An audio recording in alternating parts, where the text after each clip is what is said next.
പശ്ചിമേഷ്യയിൽ വീണ്ടും സംഘർഷം കടുക്കുന്നു. ഇറാന് നേരെ വീണ്ടും അമേരിക്കൻ ആക്രമണം. ഹോർമൂസ് കടലിടുക്കിനോട് ചേർന്ന പ്രദേശങ്ങളാണ് അമേരിക്ക ആക്രമിച്ചത്. തെക്കൻ ലെബനോണിലെ ഇസ്രയേൽ ആക്രമണത്തിൽ ഒരാൾ കൊല്ലപ്പെട്ടു. സുരക്ഷാ കരാറിൽ ഒപ്പുവെച്ച് ഒരു ദിവസം തികയും മുൻപെയാണ് ലെബനോണിലേക്ക് ഇസ്രയേൽ ആക്രമണം നടത്തിയത്. അമേരിക്കയിൽ നിന്ന് വിശദാംശങ്ങളുമായി മധു കൊട്ടാരക്കര ചേരുന്നു. മധു കൊട്ടാരക്കര, നേരത്തെ തന്നെ ഒരു ഇടവേളയ്ക്ക് ശേഷം വീണ്ടും പശ്ചിമേഷ്യയിൽ സംഘർഷഭരിതമാവുകയാണ് കാര്യങ്ങൾ. കരാറുകളൊക്കെ തന്നെ ലംഘിക്കപ്പെടുന്ന ഒരവസ്ഥയിലേക്കാണ് എത്തുന്നു. എന്തൊക്കെയാണ് വിശദാംശങ്ങൾ? ഗുഡ് മോർണിംഗ് ഗോകുൽ, സൂര്യ.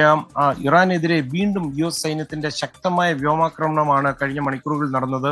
ഇറാന്റെ ഭാഗത്തു നിന്നുണ്ടാകുന്ന തുടർച്ചയായ പ്രകോപനങ്ങൾക്ക് അതിന് നേരിട്ടുള്ള മറുപടി നൽകുകയാണെന്നാണ് US സെൻട്രൽ കമാൻഡ് ഇത് സംബന്ധിച്ച് വ്യക്തമാക്കുന്നത്. അതേസമയം US പ്രസിഡന്റ് ഡൊണാൾഡ് ട്രംപിന്റെ പ്രത്യേക നിർദ്ദേശപ്രകാരമാണ് കഴിഞ്ഞ മണിക്കൂറിലെയും ആക്രമണം തുടർന്നത്. അത് മാത്രമല്ല, ഡൊണാൾഡ് ട്രംപിന്റെ പ്രസ്താവനയും വന്നിട്ടുണ്ട്. അദ്ദേഹം പറയുന്നത് ഒരുപക്ഷെ ഇറാനെതിരെയുള്ള സൈനിക നടപടി പൂർത്തിയാക്കേണ്ട ഒരു അവസ്ഥയിലേക്കാണ് കാര്യങ്ങൾ നീങ്ങുന്നത്. അങ്ങനെയാണെങ്കിൽ ഇറാൻ ഉണ്ടാകില്ലെന്നാണ് ട്രംപ് ഏറ്റവും ഒടുവിൽ പറഞ്ഞു വെക്കുന്നത്. ഇറാന്റെ ഈ സൈനിക നിരീക്ഷണ സംവിധാനങ്ങൾ, അതുപോലെ അവരുടെ വാർത്താവിനിമയ കേന്ദ്രങ്ങൾ, വ്യോമ പ്രതിരോധ കേന്ദ്രങ്ങൾ, അതുപോലെ ഡ്രോൺ സംഭരണശാലകൾ, മൈൻ വിന്യസിപ്പിച്ചിരിക്കുന്ന കേന്ദ്രങ്ങൾ, ഇവയൊക്കെയായിരുന്നു ഇന്നലെ US യുദ്ധവിമാനങ്ങൾ ലക്ഷ്യമിട്ടത്.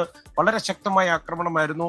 നമുക്കറിയാം, വ്യാഴാഴ്ച ഹോർമൂസ് കടലിടുക്കിന് സമീപം ഒരു വാണിജ്യ കപ്പലിന് നേരെ ഇറാൻ ആക്രമണം നടത്തിയിരുന്നു. ഇതിന് തിരിച്ചടിയായി വെള്ളിയാഴ്ചയും ഹോർമൂസ് കടലിടുക്കിന് ചുറ്റുമുള്ള ഇറാനിയൻ കേന്ദ്രങ്ങളിൽ അമേരിക്ക വ്യോമാക്രമണം നടത്തിയിരുന്നു. ഇതിന്റെ തുടർച്ചയായിട്ടാണ് ഇപ്പോൾ ഈ ശനിയാഴ്ചയും ഇറാന്റെ തന്ത്രപ്രധാന ഈ സൈനിക ഇൻഫ്രാസ്ട്രക്ചറുകളൊക്കെ തകർത്ത് അമേരിക്ക വീണ്ടും വന്നിരിക്കുന്നത്. ഈ വെടിനിർത്തൽ കരാർ ലംഘിച്ച് ഇറാൻ വീണ്ടും പ്രകോപനം തുടരുന്ന ഒരു സാഹചര്യത്തിൽ US ശക്തമായ തിരിച്ചടി നൽകുകയാണെന്നാണ് ഇത് സംബന്ധിച്ചുള്ള സൈനിക വൃത്തങ്ങൾ വ്യക്തമാക്കുന്നത്.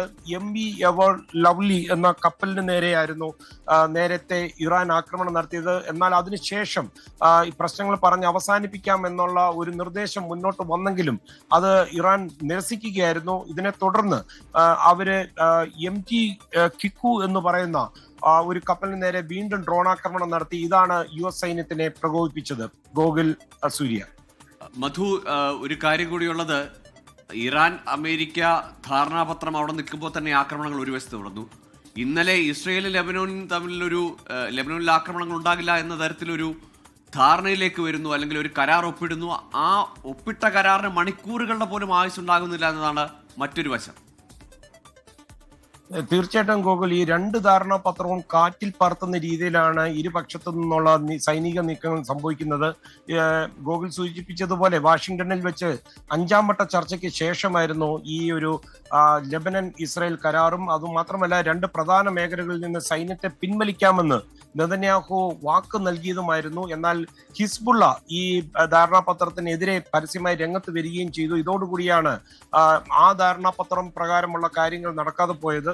മറിച്ച് ഈ ഹോർമൂസ് കടലിടുക്കില് ഇറാനും അതുപോലെ തന്നെ അമേരിക്കയും ഈ കരാർ ലംഘനത്തിനുള്ള രീതിയിലുള്ള ആക്രമണം തുടർന്നോടുകൂടി ഇപ്പോൾ ഈ കരാറും ഏത് നിലയിൽ പോകുമെന്നുള്ള ഒരു ചോദ്യചിഹ്നം ബാക്കിയാകുകയാണ്. ഗോകുൽ, തീർച്ചയായും അത് ഏതായാലും തുടർ ചർച്ചകൾ, സമാധാന ചർച്ചകളൊക്കെ ഇനി എങ്ങനെ മുന്നോട്ട് പോകുമെന്നത് വലിയ ആശങ്കയാവുന്നുണ്ട്. പ്രത്യേകിച്ച് ആക്രമണം ഇരുപക്ഷത്തു നിന്നും, ഇറാന്റെ ഭാഗത്തു നിന്നും അമേരിക്കയുടെ ഭാഗത്തു നിന്നും ഉണ്ടാകുന്നു. ഹോർമൂസ് വീണ്ടും അശാന്തമാകുന്നു. നിരവധി കപ്പലുകളാണ് അവിടെ കാത്തുകിടന്നത്. ആയിരക്കണക്കിന് കപ്പൽ ജീവനക്കാരാണ് അവരുടെ നാടുകളിലേക്ക്, അല്ലെങ്കിൽ കപ്പലുകൾ ഈ ഹോർമൂസ് കടന്ന് പുറത്തേക്ക് പോകാൻ വേണ്ടി മാസങ്ങളായി കാത്തുകിടക്കുന്നത്. അവർക്കൊക്കെയും വലിയ ആശങ്ക ഉയർത്തുന്നതാണ് പുതിയ നീക്കങ്ങൾ. അതേസമയം തന്നെ ഇസ്രയേലും ലെബനോനിലേക്ക് ആക്രമണങ്ങൾ നടത്തുന്നു. അതും അവിടെ ഉണ്ടായ കരാറിനും ഒരു ദിവസത്തിന്റെ പോലും ആയുസ് ലഭിക്കുന്നില്ല എന്നത് ആശങ്കപ്പെടുത്തുന്നത് തന്നെയാണ്.